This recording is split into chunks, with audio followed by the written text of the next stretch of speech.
Önümde görmüş olduğunuz hamur işi pizza değil. Lahmacun zaten hiç değil. Bu bir Flammkuchen. Diğer adıyla Flammkuchen ya da Fransızca adıyla tarte flambe olarak bildiğimiz incecik çıtır çıtır bir hamur işi. Pizza ve lahmacunun kız kardeşi diyebiliriz bence. Yapılışı da oldukça basit. Pizza ve lahmacuna göre çok kısa sürede yapıp, yiyip, pişirip bitirebiliyorsunuz. Yani 45 dakika ile 1 saat arasında bütün o yemek, hazırlık, yapma, toplama işini hallediyorsunuz. Olabildiğince orijinaline yakın yapmaya çalıştım ama biraz alternatif ve ufak dokunuşlar da yaptım açıkçası. Ve sizinle de paylaşmak için sabırsızlanıyorum. Hemen tarife geçelim.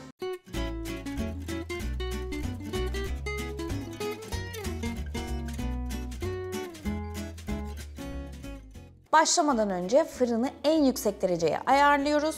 Fanlı ayarda ben çalıştırdım. Biz hamuru yapana kadar fırında ısınacaktır. Burada 200 gram un var. 2 tane Flammkuchen yapacağım.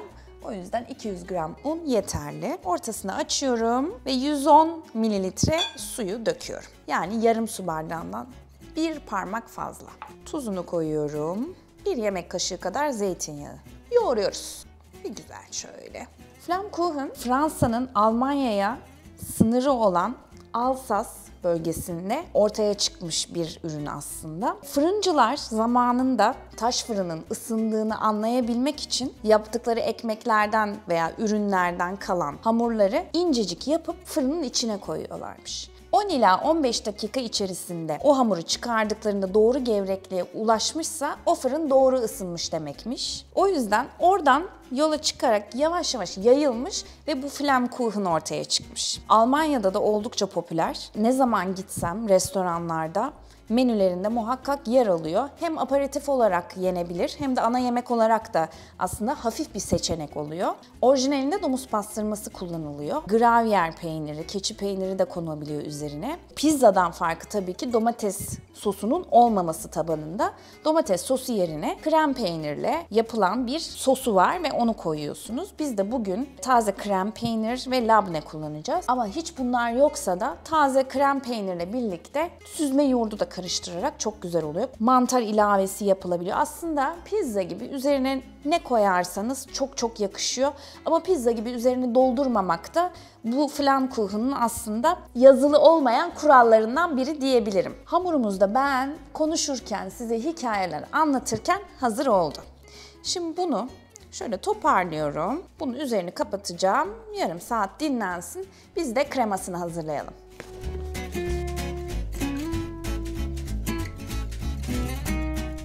Burada 200 gram taze krem peynirimiz var. Biraz yağlı. Ben bunun biraz daha böyle fresh bir tadı olsun diye labne peynirini de ekleyeceğim. Tabii ki süzme yoğurt da dediğim gibi ekleyebilirsiniz. Tuz ve karabiberle tatlandırıyoruz. Bir de tabii ki vazgeçilmez baharatım muskat. Benim kadar kullanan var mıdır acaba muskatı hiç bilmiyorum ama ben çok seviyorum. Ve krem peynirle de çok yakışıyor. Bir tutam rendeliyorum. Yeterli. Bu karışımın içerisine yumurta sarısı koyan da var. Ben koymayacağım, bu şekilde bırakacağım. Orijinaline daha yakın, gayet güzel. Pizza sosu yapmakla uğraşmıyoruz. Lahmacun harcı gibi zor bir harcı yapmakla uğraşmıyoruz. Ama lezzeti en az onlar kadar güzel. Daha önceden yiyen varsa aslında yorumlarda benimle paylaşırlarsa hangi malzemeyle yediler veya nerede yediler çok sevinirim. Evet, krema hazır. Kabağım var. Bir tane yeterli olur.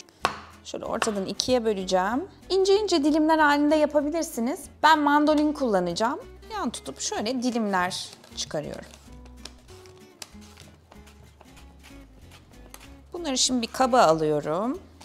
Üzerine biraz zeytinyağı, biraz tuz ve sarımsak tozu koyuyorum. Bir de taze kekik. Şöyle yapraklarından üzerine serpiştiriyorum. Şöyle bir güzel karıştırdım. Şimdi kırmızı soğanımız var. Onu da aynı şekilde mandolinde dilimleyeceğim. Tabii ki mandolini olmayan bıçakla da dilimleyebilir. Eğer bütün bir şekilde dilimlemek zor gelirse yarım ay şeklinde doğrayabilirsiniz. Bunlara herhangi bir işlem uygulamayacağım. Zaten kendi aroması yeter. Ve sosislerimizi küp minicik küpler halinde doğruyoruz. Evet, hamur doldu. Tezgahı toparlıyorum, boşaltıyorum burayı. Hamurumuzu açıyoruz. tezgahımı hazırladım. Hafif unluyorum. Şöyle biraz da kenara bırakıyorum. Pizza yazıyordu burada. Pizzanın üzerine unu koydum. Flammkuchen var şu an. Pizza yok. Dinlenmiş hamurumuz gelsin. Bunu şimdi ortadan ikiye ayırıyorum. Eşit olacak şekilde. Diğerini kenara alıyorum. Şöyle aldım. Üzerini de şöyle kapattım. Gerçekten bayağı elastik bir hamur olmuş. Bakın. Tekrardan toparlıyorum. Yapışmaması için unu iyice yaydım. Ortaya koydum. Aldım merdanemi. Şöyle üzerinden geçiyorum. Hepimiz biliyoruz lahmacun hamuru gibi incecik açıyoruz. Şekil hiç önemli değil. Yuvarlak olabilir. Biraz daha uzun olabilir. Ben biraz daha uzun yapacağım pizzadan daha farklı olduğunu gösterebilmek adına. Evet, alttaki çizgileri artık görmeye başladım. Sanırım doğru inceliğe kavuştuk. Koca bir Flammkuchen'ımız oldu. Şöyle göstereyim, incecik. Şimdi bunu şöyle şuna sarıyorum. Unlayalım ki yapışmasın. Pişirme kağıdını aldık. Şöyle itinayla yavaşça koyduk. Bu kadar. Bunu da şimdi fırın tepsisine koyuyorum ki bu şekildeyken malzeme koyduğumuzda dökülme olur, yırtılma olur. Onların önüne geçebilmek için hazırladığımız kremayı süreceğiz. Dışında böyle bir parmak bırakırsanız iyi olur. Aynı pizza ve lahmacundaki gibi böyle tamamen kaplamayalım. İnce bir katman halinde sürmeye çalışıyorum. Çünkü fazla olursa bu sefer alt kısmı çok çıtır olmayacak. O yüzden tam kararına koymak çok önemli. Bunu sosisle yapalım. Önce orijinaline yakın olan sosis parçalarını şöyle etrafa güzelce serpiştiriyorum eşit olarak. Diğerini de hazırlayalım. Fırın zaten gayet güzel bir şekilde ısındı. İkisini de aynı anda koymak istiyorum. Bunu kenara alıyorum. Diğer hamuru da aldım. Bunu da hazırladıktan sonra fırına gidebilir. Bu da vejetaryen olan olacak. Yani kabak ve yine soğan koyacağız. Yine kremamız var.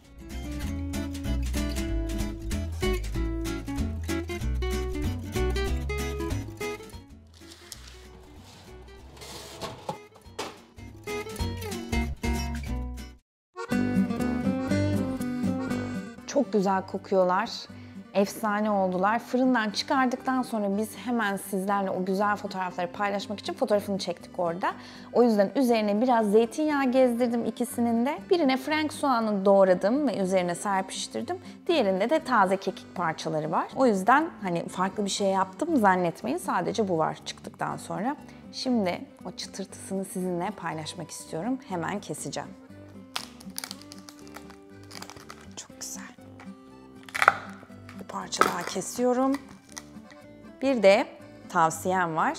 Geçen Instagram'da paylaştık. Eğer takip ediyorsanız oradan görmüşsünüzdür. Acılı yağ inanılmaz yakışıyor buna. Tarifi Instagram'da ve sitemizde mevcut. Oradan bakabilirsiniz. Biraz üzerine onu da gezdirebilirim.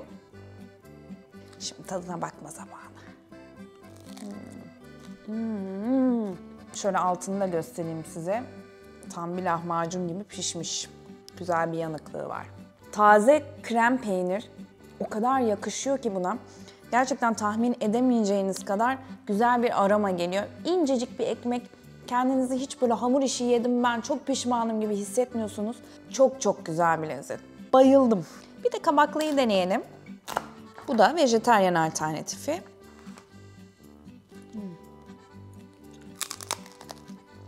Kabakla birlikte kırmızı soğan da çok güzel bir ikili olmuş. Taze kekik direkt ekstra bir aroma katmış. Çok çok güzel. Çıtırlığına zaten ikisini de söyleyecek hiçbir şey yok. Kabak yerine dilediğiniz mevsimsel olarak sebzeleri koyabilirsiniz. Ama 2-3 malzemeden daha fazla üzerine bir şey koymayın ki o mükemmel çıtırtılığını kaybetmesin. Her türlü malzeme aslında sizin zevkinize kalmış. Ama ben orijinaline yakın ve vejetaryen olan alternatifini sizlerle paylaşmak istedim. Umarım beğenmişsinizdir. Daha önceden denemediyseniz ve deneyip benimle paylaşmak isterseniz yorumlar kısmında bekliyorum ve her zaman okuyorum. Ayrıca videoyu beğenmeyi de unutmazsanız çok sevinirim. Bir sonraki videoda görüşürüz.